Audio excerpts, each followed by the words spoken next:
આજે રાંધનપુર મુકામે બેંકના નવા મકાનનું ઉદ્ઘાટન,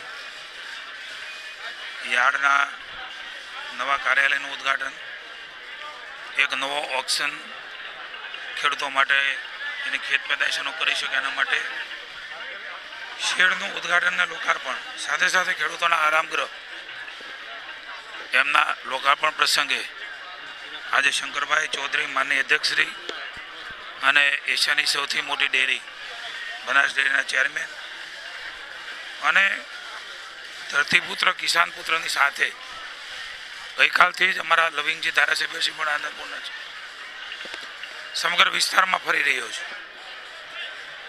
માની મોદી સાહેબને આભારી સમગ્ર ઉત્તર ગુજરાતની ધરતી એ સુજલામ સુફલામ માં નર્મદાના નીર એ ફળફળ વહેતા થયા છે, ત્યારે એ નવપલવિત ધરતી બની છે.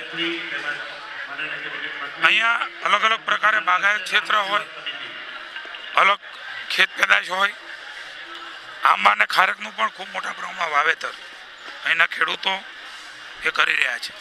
રાજ્ય સરકારનો લાભ પણ મળી રહ્યો છે. માની ભૂપેન્દ્રભાઈના નેતૃત્વની અંદર અમારા વિભાગ દ્વારા પણ અનેકવિધ યોજનાઓ, સહકારી ક્ષેત્રની, કૃષિ વિભાગની, પશુપાલનની, આ બધાનો લાભ એ ખેડૂતને મળે એમના માટે પણ વ્યવસ્થા સરકારે કરી છે. ખાસ કરીને ફેન્સિંગમાં 2 હેક્ટરની બદલે 1 હેક્ટરની મર્યાદા, 200 રૂપિયાના બદલે 300 રૂપિયા રનિંગ મીટરે.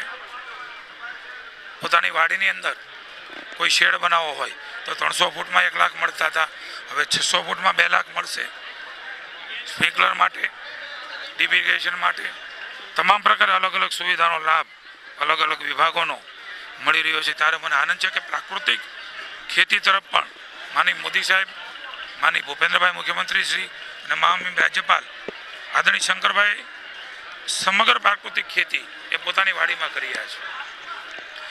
વાડીમાં ખાટલામાં અમે બંને ઉપર આકાશ અને નીચે ધરતી